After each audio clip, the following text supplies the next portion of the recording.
Video کو like کر کے آگے شیئر ضرور کر دینا۔ اللہ کا شکر ادا کر۔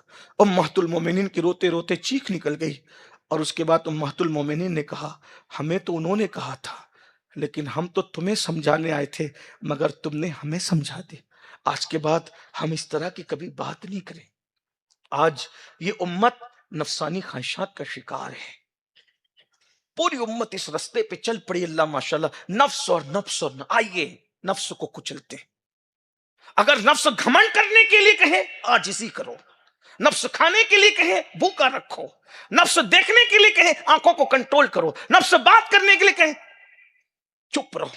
ایک بات یہ بھی یاد آئی، اگر کھا بھی رہے ہو اللہ کی رضا کے لیے تو یہ نفسانی خواہشات نہیں ہے۔ بڑا مشہور ایک واقعہ ہے، ایک بزرگ تھے، بہت بڑے ولی تھے، ان کے دوسرے دوست تھے جن کا کوئی نہیں تھا، تو یہ ان کے پاس کھانا بھجوایا کرتے تھے۔ ایک دن بزرگ نے اپنے مرید سے کہا بیٹے جاؤ دریا کے پار کھانا دے آؤ۔ وہ کھانا دینے کے لیے گئے تو دیکھا کہ دریا میں جو وہ طوفان ہے اور سیلاب آیا ہوا ہے۔ انہوں نے کہا حضرت کوئی کشتی نہیں، کیسے جاؤں؟ کہا بیٹا جاؤ، دریا سے اتنا کہنا کہ میں اس کے حکم سے آیا ہوں جس نے اپنی بیوی کو کبھی ہاتھ نہیں لگایا۔ مرید تھا وہ، آج کل کے مریدوں کی طرح نہیں، وہ سچا مرید تھا۔ پیر صاحب کے 4-5 بچے بھی تھے، لیکن جیسے پیر صاحب نے کہا کہ اپنی بیوی کو کبھی ہاتھ نہیں لگایا، اس کا حکم وہ چلا گیا۔ کہا ایسے مرید ہوتے تھے۔ آج کل تو ایک ایک بندہ 10 پیروں کا مرید ہے، جس کی تقریر پسند آتی ہے اس کا مرید ہو جاتا ہے، پھر اس کا بھی ہوتا ہے، پھر اس کا بھی ہوتا ہے۔ یک در گیر محکم بگیر، ایک در پکڑو۔ آپ پیری مریدی کو بھی آپ نے کھیل بنا رکھا ہے، اللہ تعالیٰ ہدایت عطا فرمائے۔ ہاں، اگر مرید بننا ہے تو حضرت امیر خسرو کی طرح۔ حضرت امیر خسرو نے حضرت امیر خسرو کو ایک دن محبوب الہی نے کہا بیٹے جاؤ بازار سے سودا لے آؤ۔ خسرو گئے، بہت دیر سے آئے۔ محبوب الہی سرکار نے کہا اتنی دیر کیوں ہوئی؟ کہا حضور ایک جنازہ جا رہا تھا اور آگے کوئی اعلان کر رہا تھا کہ جو اس کو کاندھا دے گا وہ جنتی ہے۔ تو کہا دے دیا تم نے کاندھا؟ کہا نہیں حضور میں تو چھپ کے بیٹھ گیا تھا اسی لیے دیر ہوگی۔ دے دیتے۔ کہا اگر اس کو کاندھا دے کے جنتی ہونا تھا تو میرا پیر محبوب الہی کب کام آتا؟ میں نے ان کے لیے کہا۔ ہاں یہ بات ہے میرے بھائیو، یہ کیفیت ہے۔ ایک مرتبہ جب انتقال ہو گیا، انتقال ہوا تو دلی کے کچھ مولوی آئے، کہا چلو خسرو تو موسیقی کرتے تھے، ان کی مغفرت کی دعا کر لیتے۔ حضرت امیر ان کی جب گئے، اللہ خسرو تو درباروں میں زندگی گزارا، بخش دے اسے، اٹھ کے بیٹھ گئے، اور میرے لیے تو مغفرت کی دعا نہیں کرنا، میرے لیے میرا محبوب الہی کافی ہے۔ بھائیو یہ ہے مریدی، یہ ہے پیر۔ اور آپ کو کہتا ہوں آپ خسرو بنیے، آپ کا پیر محبوب الہی ہے، خسرو بن کر تو دیکھو۔ لیکن 12 لوگوں کا جب نبی کے بارے میں ایک رستے پہ نہیں رہتے، تقریریں سن سن کے بدلتے رہتے ہو، یوٹیوب پہ کسی نے کہہ دیا نبی کو غیب نہیں، بس آپ کی سوچ بدل جاتی ہے۔ پھر علماء اہل سنت سے سنتے ہو علم غیب ہے، پھر کہتے ہاں ہاں ہے۔ تو تم روزانہ نبی کے بارے میں بدلتے رہتے ہو، کم سے کم یہ تو سوچو میرے بھائی، نبی کے بارے میں جب ایک رائے نہیں رکھتے، کبھی ادھر کبھی ادھر کبھی ادھر، اور وہ بھی نابالغ محققوں کو سن سن کر کے اتنی آوارگی فکر کا شکار ہو گئے کہ اب تمہیں اپنے علماء پہ بھی اعتماد نہ رہا، اپنے بزرگوں پہ بھی اعتماد نہ رہا۔ اللہ کے بندو اپنی بہت اصلاح کی ضرورت ہے۔ تو میں اب بات کو تمام کرتا ہوں، میرا وقت پورا ہوا۔ عرض یہ کر رہا تھا نفس کی مخالفت کا صلہ کیا ہے؟ فاروق اعظم کا دور ہے، ایک بہت خوبصورت جوان، بہت خوبصورت، وہ مسجد آتے جاتے تھے، ایک لڑکی ان کو دیکھتی تھی، اور لڑکی دیکھ کر کے سوچتی تھی کبھی موقع ملے گا نا تو اس کے ساتھ اپنی نفسانی خواہش کی تکمیل کروں۔ اب مرد جو ہے وہ آگ کی موم کی طرح ہے، عورت آگ کی طرح ہے، جب بھی موم آگ کے قریب جائے گا تو پگھلے گا، نہیں پگھلے گا، نرم تو پڑ جائے گا۔ آتے جاتے تھے، ایک دن اس لڑکی نے بہانے سے اس جوان کو بلایا، اور بلانے کے بعد اس لڑکی نے کہا دیکھ میں تجھے چاہتی ہوں، اور میرا نفس چاہتا ہے کہ میں اپنی نفس کی خواہش تجھ سے پورا کروں۔ اتنی خوبصورت لڑکی کو دیکھا تو ان کا خیال آیا کہ اتنی خوبصورت لڑکی گناہ کی دعوت دے رہی ہے، لیکن جیسے خیال آیا فوراً سوچا نہیں، اللہ دیکھ رہا ہے۔ نفسانی خواہشات 1 منٹ کے لیے پوری کرنے کے لیے خدا کو ناراض کیسے کروں؟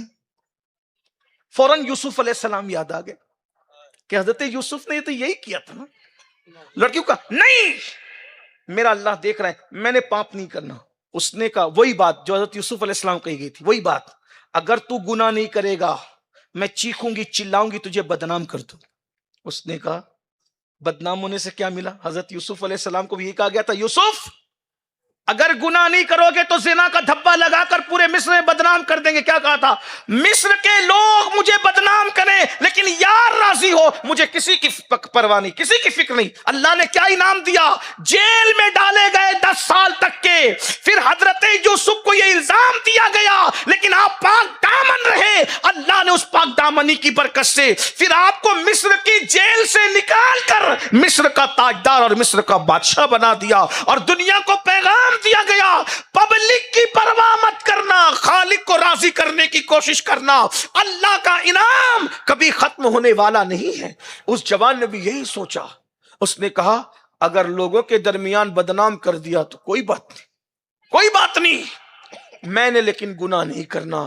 اور اس کے بعد اس لڑکی نے جب ہاتھ بڑھایا تو وہ اللہ کا خوف اس جوان پر اتنا غالب ہوا، اس نے چیخ ماری اللہ کے خوف سے کہ اللہ دیکھ رہا ہے. چیخ ماری اور زمین پہ گر پڑا، اس کی روح نکل گئی. روح نکل گئی. اللہ اکبر.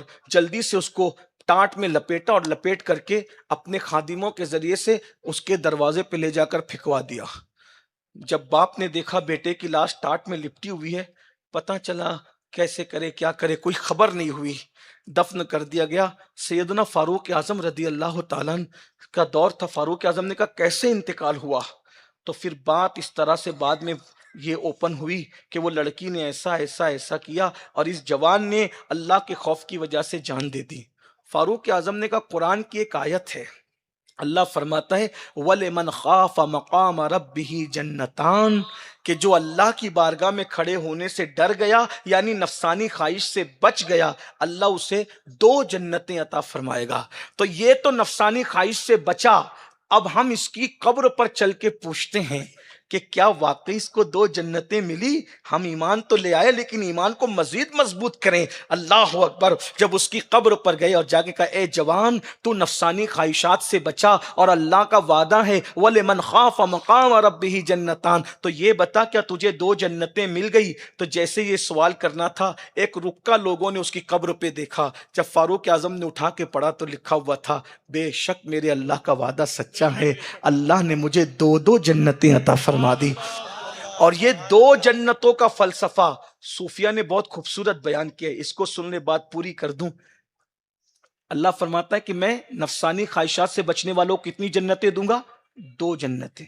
ایک تو یہ مطلب واضح ہے کہ 2 جنتیں اللہ قیامت میں جنت میں 2 محل دے گا، جو بھی اللہ دینا چاہے 2 جنتیں دے گا. لیکن صوفیہ فرماتے ہیں 2 جنتوں کا مطلب یہ بھی ہے کہ مرنے کے بعد اللہ جنت دے گا، اور جو نفسانی خواہشات سے بچے گا اللہ دنیا میں اس کو اتنی نعمتیں دے گا کہ اس کی دنیا کو بھی اللہ جنت بنا دے گا. یعنی اس کی دنیا بھی جنت بن جائے گی اور اس کی آخرت بھی جنت ہوگی. یہ بات ایک مرتبہ امام حسن سے ایک یہودی نے پوچھا تھا. ٹائم ہو گیا. اللہ تعالیٰ سے دعا ہے اللہ پاک ہم سب کو اچھا بات مکمل.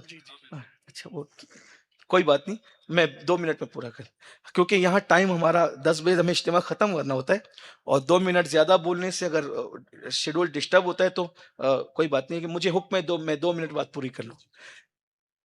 ایک حدیث ہے الدنیا سجن المؤمن و جنت الکافر، کہ دنیا مومن کے لیے قید خانہ ہے اور کافر کے لیے جنت ہے.